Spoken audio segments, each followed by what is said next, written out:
The 21st century has seen shifts in how wars are fought, blurring the lines between state armies and private forces.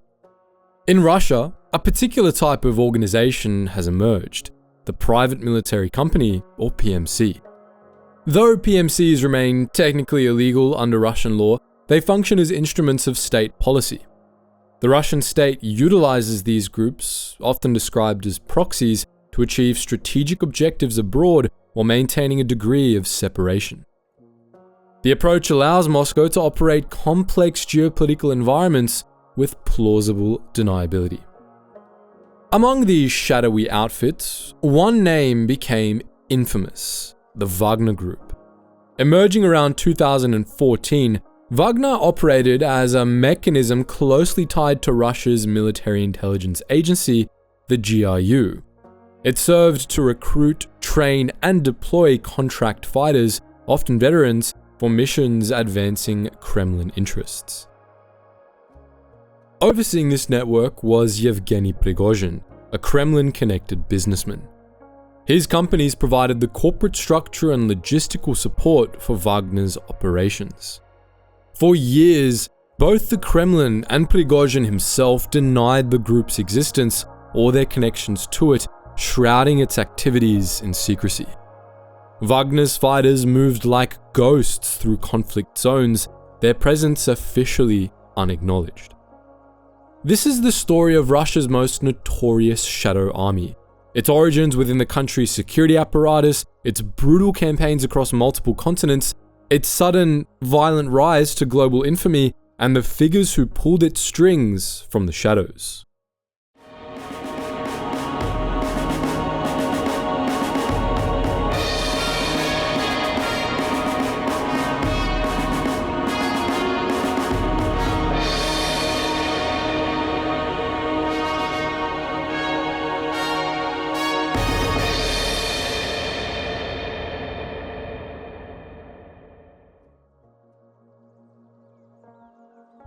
The concept of soldiers fighting for private interests isn't new, but the late 20th and early 21st century saw the rise of more formalized entities, private military companies, or PMCs. These organizations offer a range of military and security services commercially, from logistics and training to guarding facilities, and sometimes direct combat roles. Globally, PMCs became increasingly visible actors in conflict zones. The founder of the prominent South African PMC Executive Outcomes, Eben Barlow, even presented on the topic at the St. Petersburg International Economic Forum in 2010, suggesting PMCs could be a cost-effective instrument for state goals. Within Russia, a substantial private security sector developed after the collapse of the Soviet Union. Firms such as the Moran Security Group and RSB Group gained international recognition for activities like maritime security and demining. However, Russian law, specifically Article 359 of the Criminal Code, banned acting as a mercenary, creating a legally ambiguous environment for companies operating in the military sphere. Other groups noted as part of this landscape included MAR, Anti-Terror, ENOT Corp, Tiger Top Rent Security, and the Slavonic Corps Limited. Despite the legal prohibitions, discussions regarding the potential utility of PMCs for state purposes were taking place within Russia. Barlow's 2010 presentation reportedly generated serious discussion. By 2012, President Putin commented on the concept, acknowledging that PMCs could be an instrument of realizing national interests without the direct participation of the government. This indicated a growing contemplation within the state about how such entities, operating in a legal grey area, might fit into Russia's broader strategic thinking.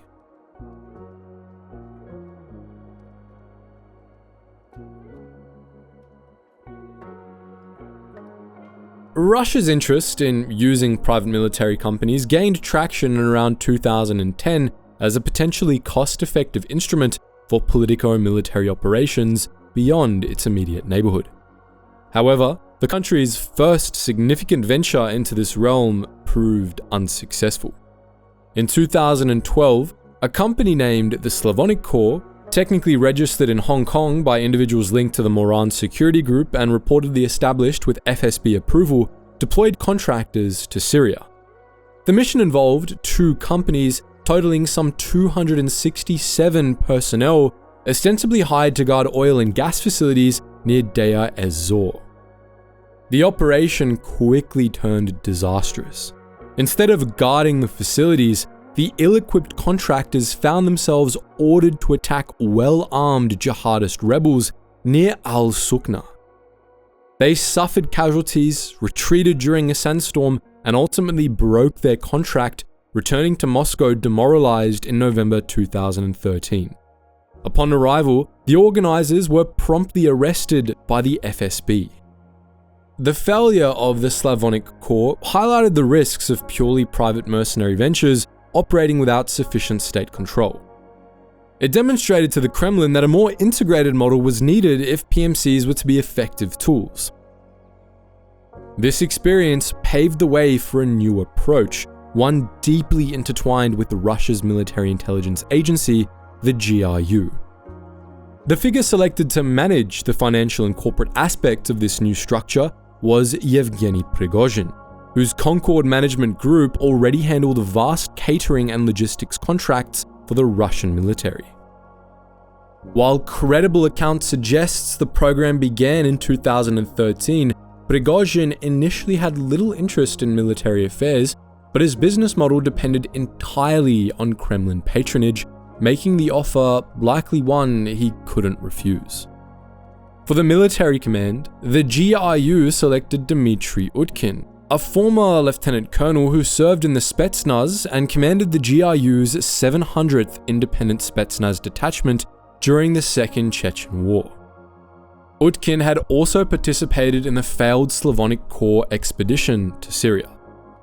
Known for his ruthlessness and fascination with Nazi Germany, reportedly having SS tattoos and adopting the call sign Wagner after Hitler's favorite composer, Utkin became the field commander. Investigative journalists later confirmed Utkin and other key Wagner commanders traveled internationally using passports issued by GRU-linked Passport Office Unit 770001, often with sequential serial numbers, further solidifying the state connection. Under this new arrangement, the GRU provided the crucial state infrastructure. Wagner established its primary training base at Molkino, Krasnodar Krai, adjacent to the GRU's 10th Special Forces Brigade facility. The GRU supplied weapons, equipment, intelligence, logistical support including transport via military aircraft, and medical care in military hospitals. Prigozhin's companies handled recruitment, salaries, and the corporate facade, creating a deniable structure where the state could direct operations while maintaining distance. The Wagner Group was forming.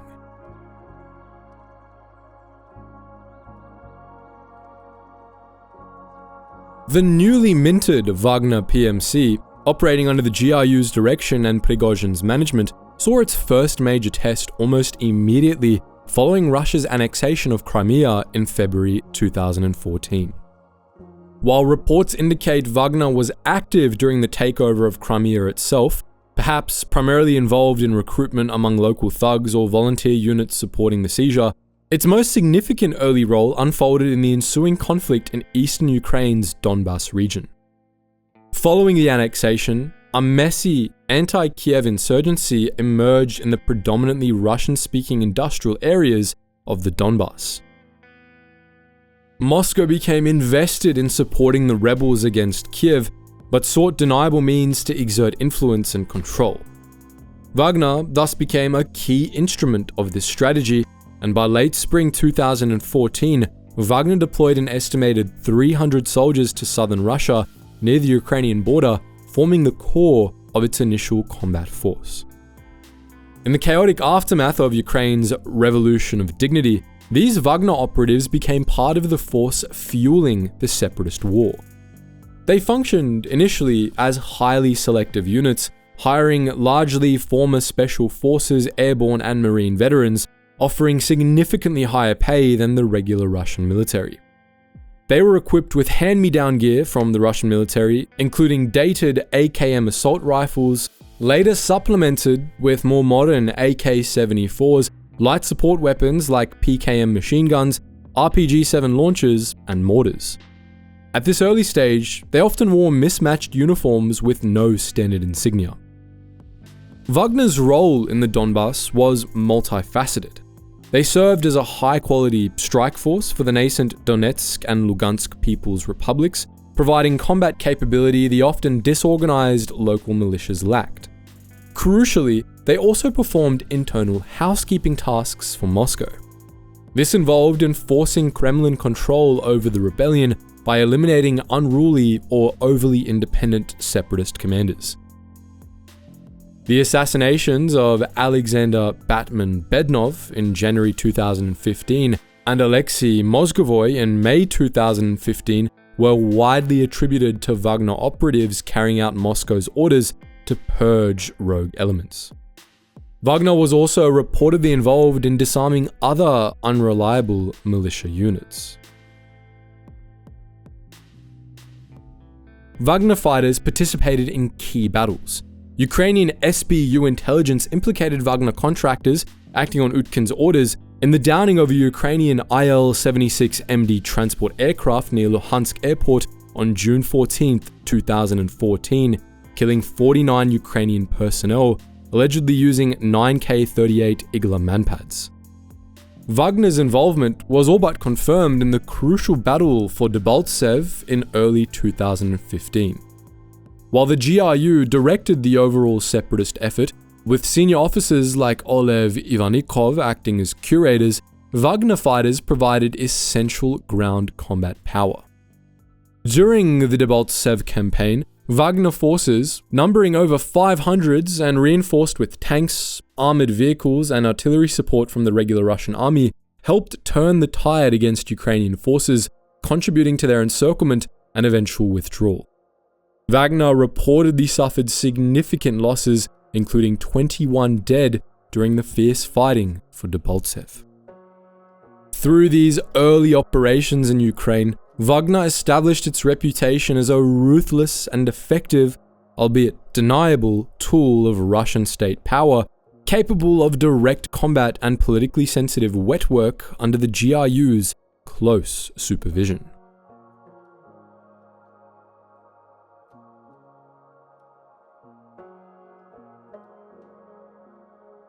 Following Wagner's initial operations in Ukraine, Syria became the next major theatre, serving as both a proving ground for the PMC and a potential source of profit.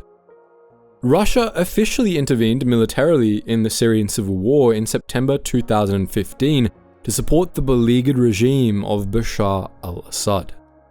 The initial Russian plan focused on air power and long-range artillery, but it soon became clear that ground troops were needed to stiffen the Syrian Arab army. However, there was little public appetite in Russia for deploying regular ground troops and risking casualties. This created the perfect opportunity for Wagner. Starting in late September 2015, small numbers of Wagner fighters, likely involved in reconnaissance and liaison roles, were already present. Their deployment rapidly increased, and substantial numbers of mercenaries began arriving via commercial flights or Russian military transport by the end of 2015. By early 2016, estimates placed their numbers between 1,000 and 1,500, organized into assault detachments, including artillery and armored elements.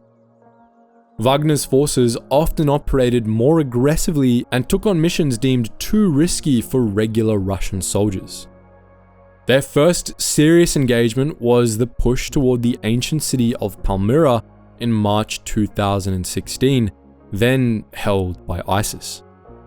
Wagner reconnaissance platoons called down Russian airstrikes, and their assault groups, alongside regular Spetsnaz and Syrian forces, attacked the ISIS positions. After heavy fighting, Palmyra and the nearby town of Tadmur were back in Assad's hands by March 27th. This was presented as a major victory, though Wagner's significant role and casualties, including the loss of a detachment commander, received no public acknowledgement from Moscow. The pattern continued. Wagner played a crucial role again when ISIS managed to retake Palmyra in December 2016. In the subsequent counteroffensive in early 2017, Wagner forces were instrumental in recapturing Palmyra for the second time, as well as securing nearby oil and gas fields such as Hayan. During these campaigns, Wagner often acted as the spearhead, bearing the brunt of the fighting.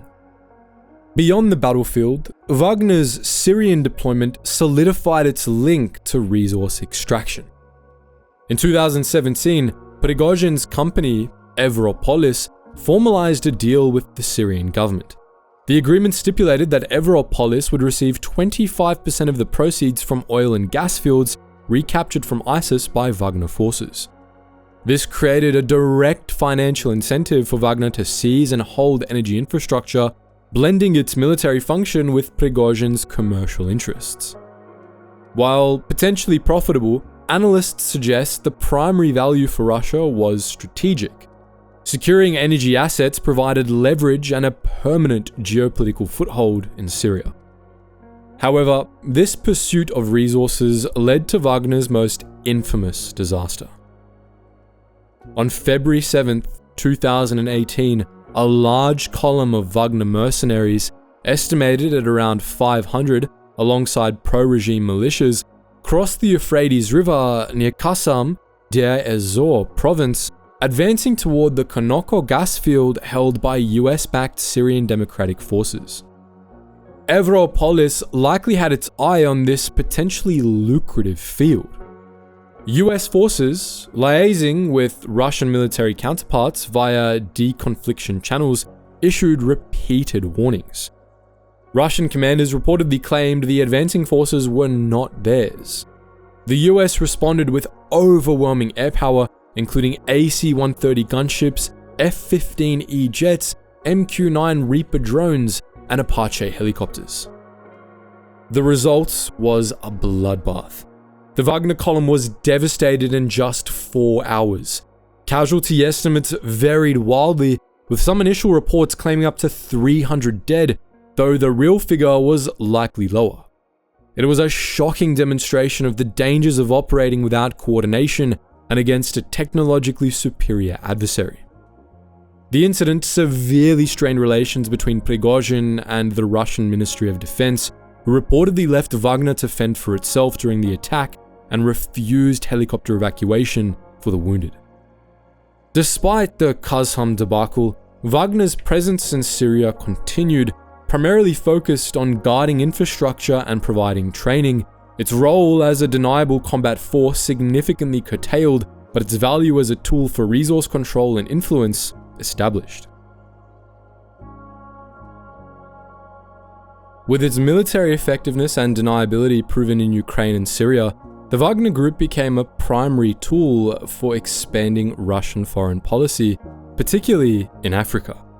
From 2017, Prigozhin's Concord Management Group began establishing a range of shell companies such as M-Invest and Mero Gold to serve as the financial and logistical basis for a new wave of Wagner operations on the continent. Moscow saw an opportunity, particularly in Francophone former colonies, to scale down commitments in Syria and exploit growing anti-Western and anti-French sentiment. The Wagner model here evolved beyond simple combat provision. It became a regime security package.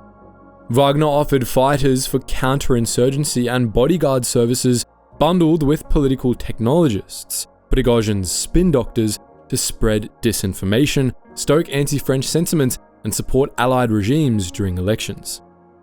In exchange for propping up these governments, Prigozhin's network was paid in cash and, more importantly, given lucrative preferential access to the host nation's natural resources, things like gold, diamonds, and timber.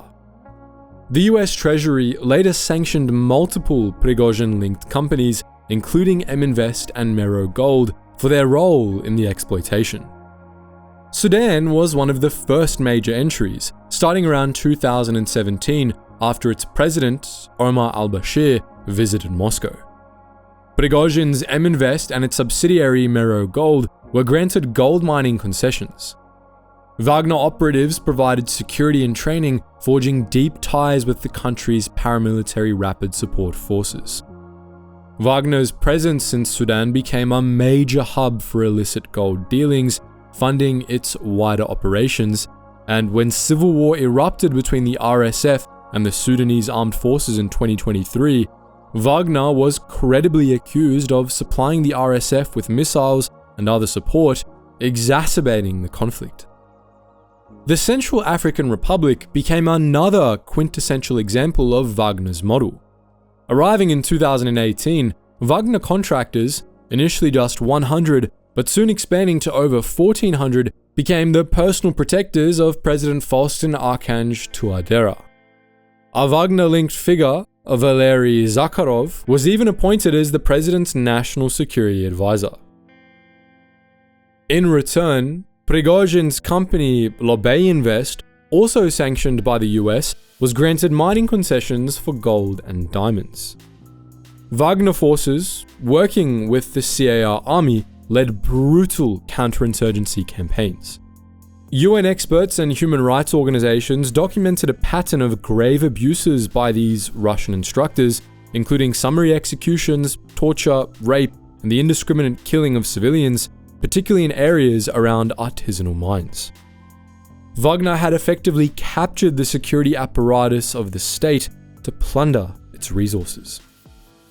Wagner also deployed to Libya, starting around 2019, with up to 1,400 mercenaries supporting General Khalifa Haftar's assaults on Tripoli. This deployment, reportedly funded by the United Arab Emirates, included specialized sniper teams and advanced air defenses.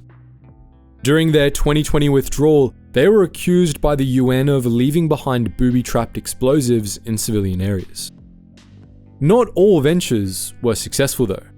In 2019, Wagner deployed to Mozambique to fight an Islamist insurgency in Cabo Delgado. The mission was a failure.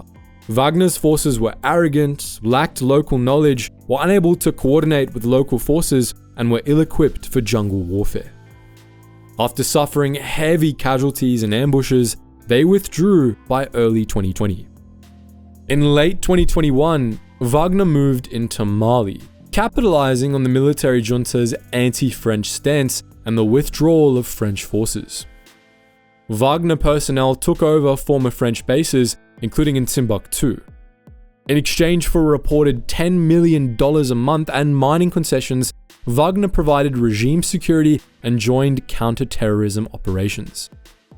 These operations were quickly marked by extreme violence, including the Mora massacre in March 2022, where Wagner and Malayan forces were accused of executing hundreds of civilians. Through this network, Prigozhin had become the Kremlin's indispensable scavenger, turning instability and anti-Western sentiment into a profitable, deniable enterprise that secured Russian influence across 2 continents.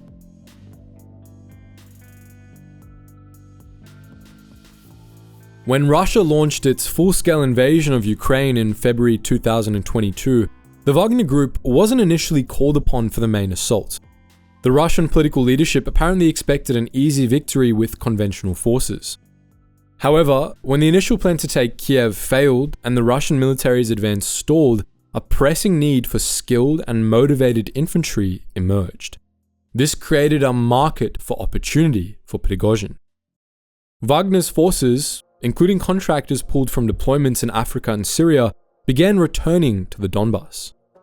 Prigozhin's status changed dramatically. In September 2022, he formally stepped out of the shadows, publicly admitting he had founded Wagner in 2014. His organization, which had grown to an estimated 25,000 by June 2022, was becoming a parallel army. To meet the war's demands, Prigozhin, himself a former convict, began a massive and unprecedented recruitment drive known as Project K. He personally toured Russia's penal colonies, offering prisoners a full pardon in exchange for 6 months of service. In addressing prisoners, Prigozhin would say, No one falls back, no one retreats, no one surrenders. If you want to surrender, we consider that a disgrace. Summary field execution, zeroing, will be carried out. I take you out alive, but don't always bring you back alive. This drive swelled Wagner's ranks with tens of thousands of Zeks, or convicts, which created two distinct types of Wagner troops: the core of experienced veteran contractors and the far larger, less trained units of former convicts who were treated as expendable. These forces were concentrated on a single objective, the city of Bakhmut in the Donbas. This battle became a 9-month attritional siege described as a Stalingrad in miniature. Prigozhin admitted he needed the city as a meat grinder. Wagner employed brutal meat wave tactics, using the convicts as cannon fodder. Small assault groups of prisoners were sent forward to probe Ukrainian lines and overwhelm them through sheer numbers, or simply to draw fire. When one team was decimated, another would be deployed, keeping constant pressure on exhausted defenders.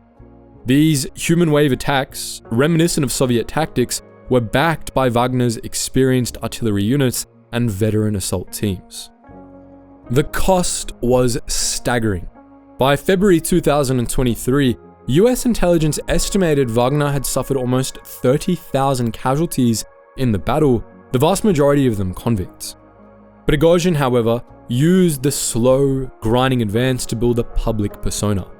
He became a cult figure among Russian turbo-patriots, posting videos from the front lines and contrasting his group's supposed effectiveness with the perceived incompetence of the regular military.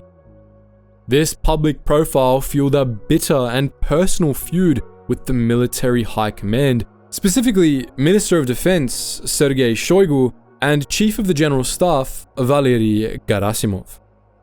Prigozhin accused them of professional jealousy and deliberately starving his forces of ammunition. In May 2023, he posted a video showing rows of dead Wagner fighters shouting directly at the camera. "These are the guys who died yesterday. The blood is still fresh. Shoigu, Gerasimov, where is the ammunition?" He blamed them for his losses, claiming they were practically assisting the enemy. On May 20th, 2023, Prigozhin claimed Wagner had finally captured the completely ruined city of Bakhmut, a Pyrrhic victory, but this military success came at a fatal political cost. Prigozhin had become too public, too critical, and too powerful. While he had won his battle, he had been outflanked politically by the Ministry of Defense, which was already moving to end his autonomy. The feud between Prigozhin and the Ministry of Defense, simmering for months over ammunition and accusations of incompetence, reached its breaking point in June 2023.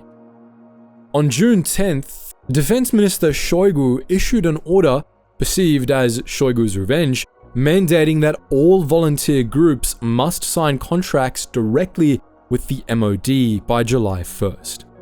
This was a direct move to absorb Wagner, strip Prigozhin of his autonomous army, and end his business empire. Prigozhin, who had been genuinely angered by the perceived incompetence of the war effort and his inside man status being revoked, was not willing to accept this.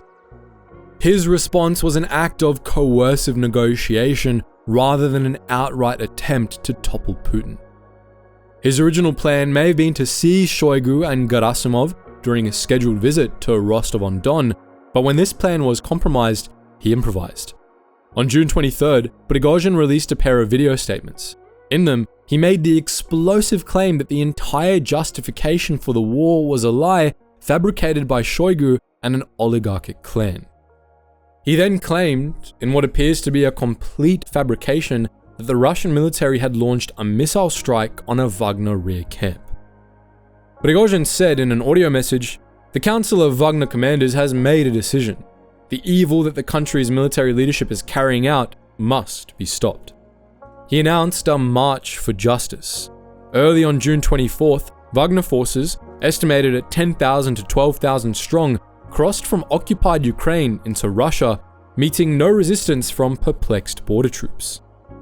They advanced on Rostov-on-Don, the main headquarters for the entire war in Ukraine. Wagner forces seized the southern military district HQ without firing a shot.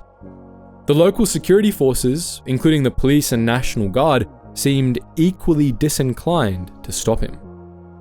Prigozhin was seen calmly meeting with Deputy Defense Minister Yunusbek Yevkurov and GRU Lieutenant General Vladimir Alexeyev, demanding that they hand over Shoigu and Gerasimov. While this unfolded, Wagner columns, including tanks and anti-aircraft systems, began a rapid advance up the M4 highway toward Moscow. In Rostov, the situation was surreal. Ordinary citizens, at first nervous, began to take selfies with the Wagner mercenaries, who appeared relaxed. In Moscow, the reaction was panic. Vladimir Putin, in an emergency televised address, was furious, denouncing the act as treason. "This is a stab in the back of our country and our people. Extravagant ambitions and personal interests have led to treason. The heroes who liberated Soledar and Bakhmut, their name and glory have also been betrayed by those who are trying to organize this rebellion." The marching column met some resistance from the air, but Wagner forces shot down multiple Russian aircraft, including a valuable Il-22 command plane, killing over a dozen Russian airmen.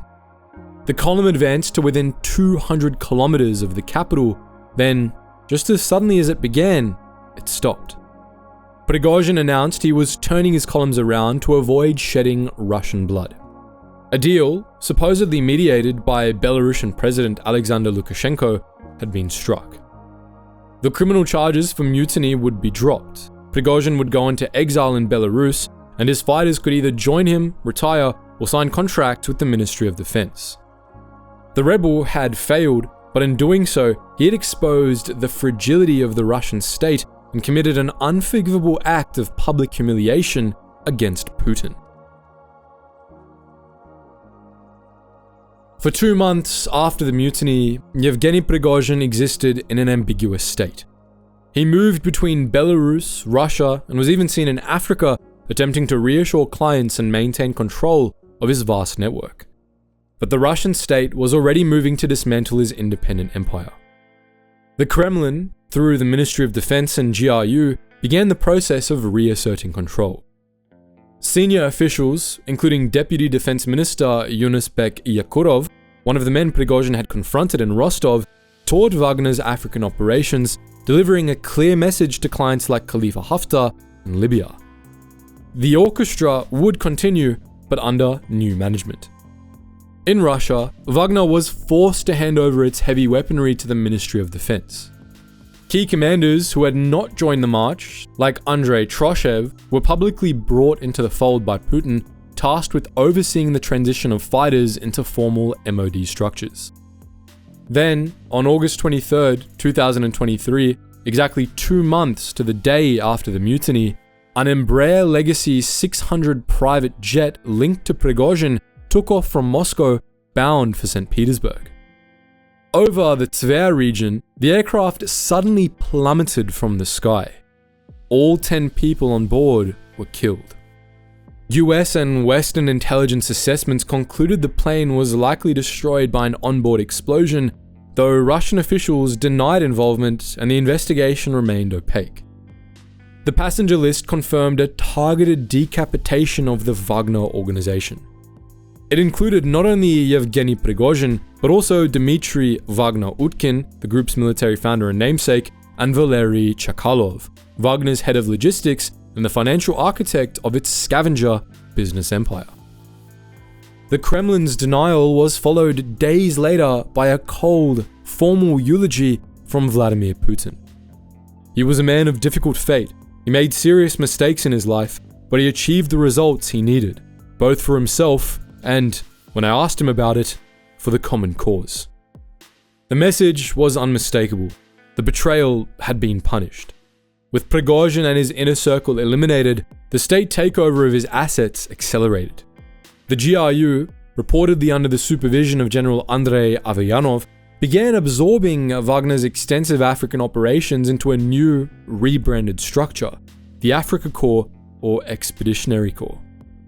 This new entity inherited Wagner's personnel infrastructure and contracts in CAR, Mali, Libya, Burkina Faso, and Niger, now under the direct command of the Ministry of Defense.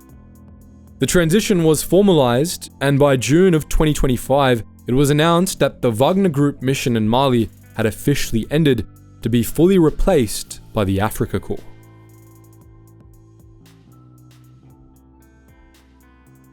Yevgeny Prigozhin and Dmitry Utkin are dead. The Wagner Group as a brand, irrevocably tainted by mutiny, is being dismantled. In June 2025, the Malian government announced the Wagner Group mission in the country had officially ended. But the shadow empire they built persists, now fully renationalized. The new fight for Prigozhin's inheritance is over. The Russian state has won. The model that Wagner perfected, a deniable state-directed proxy force blending military action, political subversion, and resource extraction, remains a core component of Russian foreign policy. Wagner's assets, personnel, and infrastructure, particularly in Africa, have been absorbed by the Russian Ministry of Defense and the GRU. A new rebranded structure has emerged to take its place, the Africa Corps. This entity, reportedly overseen by GRU figures like General Andrei Avyanov, has inherited Wagner's operations in the Central African Republic, Libya, Mali, Burkina Faso, and Niger. It continues the same security for resources model, providing regime security in exchange for access to gold, diamonds, and geopolitical influence, but now under the direct, unambiguous command of the Russian state. Russia has publicly affirmed its plan to expand these sensitive security ties across the continent. Prigozhin's ultimate sin wasn't his brutality or his greed, but his hubris. He came to believe the Shadow Empire was his. His death was a brutal lesson from the state he served. He was a man of difficult fate who had made serious mistakes, a tool that was summarily discarded when it became unruly. Yet, this new state-run enterprise faces a sudden and critical vulnerability. The fall of the Assad regime in Syria in December 2024, a regime Wagner fought and bled to prop up for years, now jeopardizes Russia's crucial military bases in that country. These bases weren't just for Syria, they were the essential logistical hub for all of Moscow's operations in Africa. With Russia's ability to even retain transit rights now in question, the primary supply line for the Africa Corps is threatened. The conductor is dead, and the orchestra plays on under a new master. But the sudden loss of its main logistical stage in Syria may yet cripple the entire performance. The Shadow Empire has changed its face once more, but its future, for the first time, looks fundamentally uncertain.